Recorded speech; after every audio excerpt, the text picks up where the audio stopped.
साल 1931 तमिलनाडु के रामेश्वरम में एक गरीब परिवार में जन्मा एक लड़का, जिसके घर पर लालटेन जलाने के लिए तेल खरीदने तक के पैसे नहीं थे। परिवार को 2 वक्त की रोटी मुश्किल से मिलती थी। ना पैरों में चप्पल थी और ना ही सर के ऊपर पक्की छत। वो देखता था आसमान में उड़ते पक्षियों को और देखता था एक सपना उड़ने का, जिसे उसने समुद्र के किनारे बैठकर देखता था। इस बात से बिल्कुल अनजान कि यह लड़का एक दिन भारत को अंतरिक्ष में पहुंचा देगा, परमाणु महाशक्ति बना देगा और खुद इस दुनिया के सबसे बड़े लोकतंत्र का महानायक बन जाएगा। सपने वो नहीं होते जो नींद में आते हैं, सपने तो वो होते हैं जो नींद आने नहीं देते। इंतजार करने वालों को उतना ही मिलता है जितना कोशिश करने वाले पीछे छोड़ जाते हैं। जीवन को ऐसे जियो कि जीवन खत्म होने के बाद भी लोग आपको जिंदगी भर याद रखें। नमस्कार दोस्तों, मैं हूं मनीष कुमार। खड़ा हो गया हूं उस मल्लाह के बेटे जिसके एक कान में गीता के श्लोक गूंजते थे तो दूसरे कान में डार्विन के सिद्धांत। नाव पे तीर्थ यात्रियों को रामेश्वर मंदिर की परिक्रमा कराने ले जाते थे। जितनी देर यात्री परिक्रमा करते थे उतनी देर बैठकर फिजिक्स के सिद्धांत पढ़ा करते थे।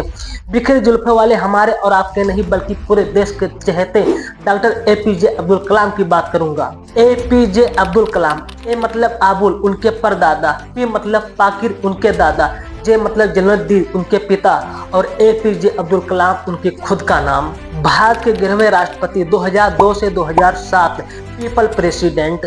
कलाम साहब का जीवन इतना व्यापक, विशाल और गहरा रहा है, उससे हम अवश्य उसको पूरा करने का भरपूर प्रयास करेंगे। Without vision, a nation dies without vision. You must have a vision, okay?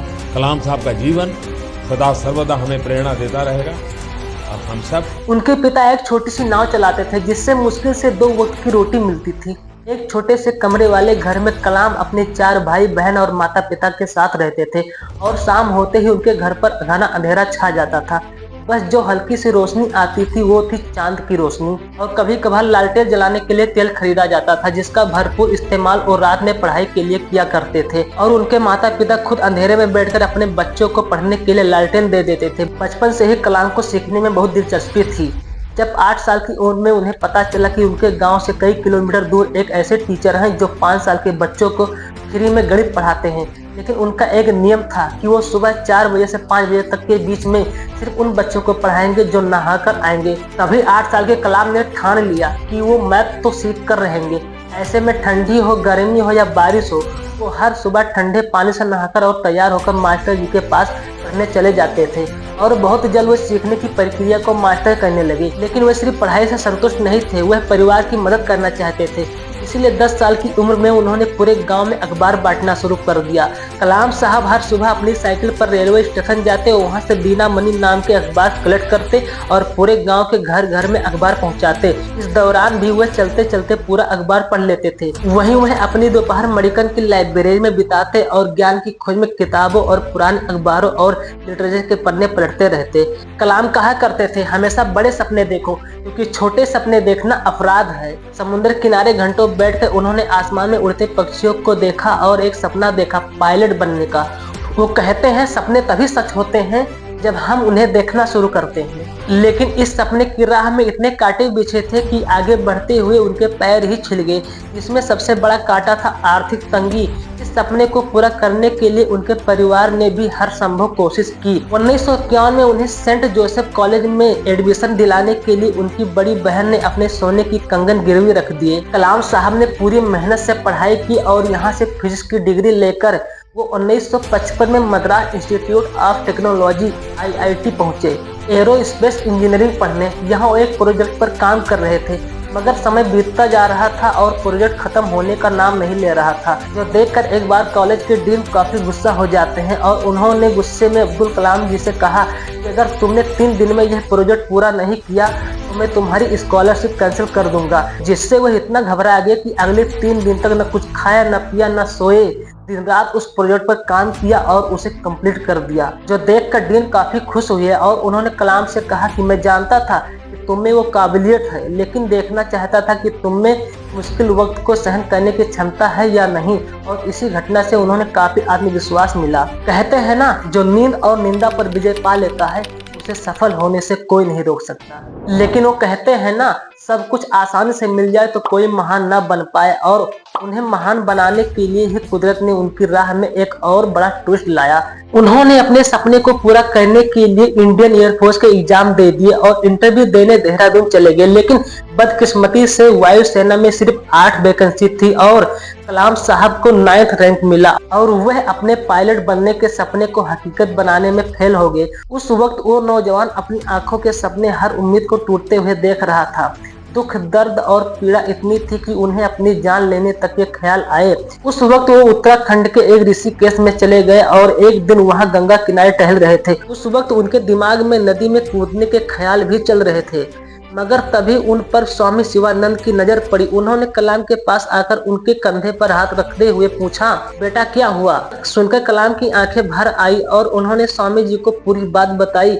मेरी बहन ने मुझे पढ़ाने के लिए अपने गहने गिरवे रखे थे, लेकिन मैं फेल हो गया। अब मुझे कोई रास्ता नहीं दिख रहा है कि मैं क्या करूं। तब स्वामी जी ने उन्हें कहा कि बेटा, तू असफल नहीं हुआ है, ऊपर वाले ने तेरे लिए कुछ और बड़ा सोच रखा है, इसीलिए उदास मत हो। वापस जा और कुछ नया करने की कोशिश कर, क्योंकि जीवन में हर रोज सूरज निकलता है और नया सवेरा होता है। स्वामी जी की इस बात से अब्दुल कलाम सर को काफी हिम्मत मिली और उन्होंने वापस आकर defence research and development organisation DRDO join कर लिया। लेकिन यहाँ छोटे मोटे प्रोजेक्ट पर काम करके वह खुश नहीं थे। इसी बीच उनकी मुलाकात विक्रम साराभाई से हुई, जिन्होंने APJ अब्दुल कलाम की काबिलियत से खुश होकर उन्हें अपना स्टूडेंट बना लिया और Indian national committee of space research इनको में ट्रांसफर मिल गया, जहां उनका पहला मिशन था भारत के पहले रॉकेट की उड़ान भरना। लेकिन शुरुआती स्टेज में होने के कारण इन कॉस्पर के पास ना तो कोई वर्कशॉप थी और ना ही कोई ऑफिस।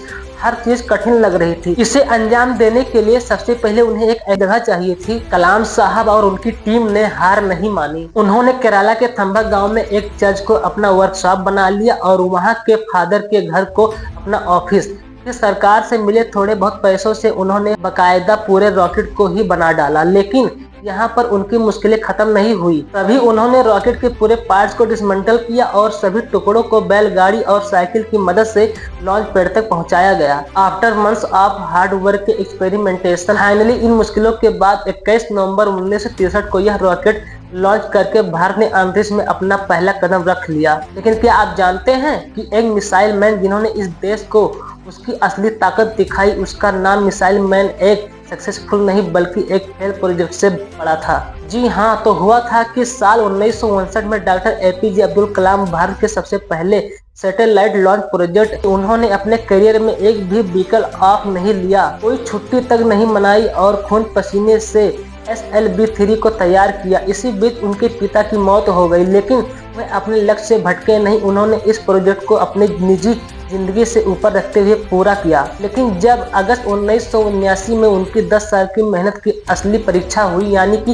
रॉकेट लॉन्च हुआ, तब यह सितारों को छूने के बजाय बंगाल की खाड़ी में जा गिरा। उस वक्त लोगों ने उन्हें काफी ताने मारे, बहुत खरी खोटी सुनाई। ऐसे में किसी भी इंसान की हिम्मत टूट सकती है, लेकिन उन्होंने हार मानने के बजाय अपनी गलती पर ध्यान। 17th August 1979 and I am the mission director, project director, and we are all the control center, and computer takes over at T-8 minutes, computer take over at T-4 minutes, computer पर तो दिया और सिर्फ एक साल के अंदर 18 जुलाई 1980 के दिन SLV-3 रोहिणी का सक्सेसफुल लॉन्च करके उन्होंने भारत का झंडा अंतरिक्ष में लहरा दिया। रही है सफर में भारत की उपस्थिति सिद्ध करने का। इस नई सक्सेस ने उनके स्टेटस को एक्सपोनेंशियल ग्रोथ दे दी, जिसके बाद उन्होंने भारत के बैलिस्टिक मिसाइल जैसे कि अग्नि और पृथ्वी के प्रोजेक्ट्स को भी सक्सेसफुली पूरा किया, जिसकी वजह से उन्हें साल 1981 में पद्मा भूषण और 1990 में पद्मा विभूषण से सम्मानित किया गया। लेकिन जिस उपलब्धि के लिए उन्हें भारत रत्न से नवाजा गया था वो था पोखरण। जी हाँ सर, अब्दुल कलाम भारत के कुछ और महान वैज्ञानिकों और इंडियन आर्मी की टीम ने मिलकर अमेरिका के सैटेलाइट की आंखों में धूल झोंककर भारत का दूसरा न्यूक्लियर टेस्ट किया था और इसी के साथ भारत का न्यूक्लियर सुपर पावर देश बना था। इस नई उपलब्धि ने भारत को बाकी सभी देशों को डिफरेंशिएट कर दिया गया और उसे एक प्रीमियम पोजीशनिंग भी मिल गई। वहां की मैनेजमेंट उन्हें देखकर इतनी इम्प्रेस्ड हो गई थी कि उन्होंने कलाम सर को नासा में जॉब का ऑफर दिया और कहा कि हमें आपके जैसे ही टैलेंटेड की जरूरत है और वैसे भी आपके भारत में रखा क्या है। लेकिन कलाम ने यहाँ एक अलग रास्ता चुना। वो मुस्कुराए और इंडिया को स्पेस तक पहुंचाने की जिद के साथ वापस लौटे और अपनी जिद को पूरा भी किया। इवन नासा का कोई भी वैज्ञानिक उनसे नफरत या जलन महसूस नहीं करता, बल्कि अब्दुल कलाम सर तो उनके भी रोल मॉडल हैं। इसी तरह कुछ साल बीते और फिर आया 25 जुलाई 2002 का वो ऐतिहासिक दिन जब सर एपीजे अब्दुल कलाम भारत के 11वें प्रेसिडेंट बने। लेकिन आपको यह जानकर गर्व होगा कि उन्होंने कभी अपनी प्रेसिडेंट सैलरी नहीं ली, बल्कि उसे गरीबों और बिछड़े हुए गांव में डोनेट कर दिया, ताकि वहां भी स्कूल बने और वहां बड़े सपने देखने वाले किसी भी बच्चे को उनके जैसा संघर्ष न करना पड़े। मगर फिर 27 जुलाई 2015 के दिन हमें उन्हें हमेशा के लिए खो दिया। लेकिन सर एपीजे अब्दुल कलाम आज भी हमारी यादों में जिंदा हैं। लेकिन आज भी जब भी हम एपीजे अब्दुल कलाम जी की बात करते हैं तो हमारी आंखें खुशी से भर आती हैं।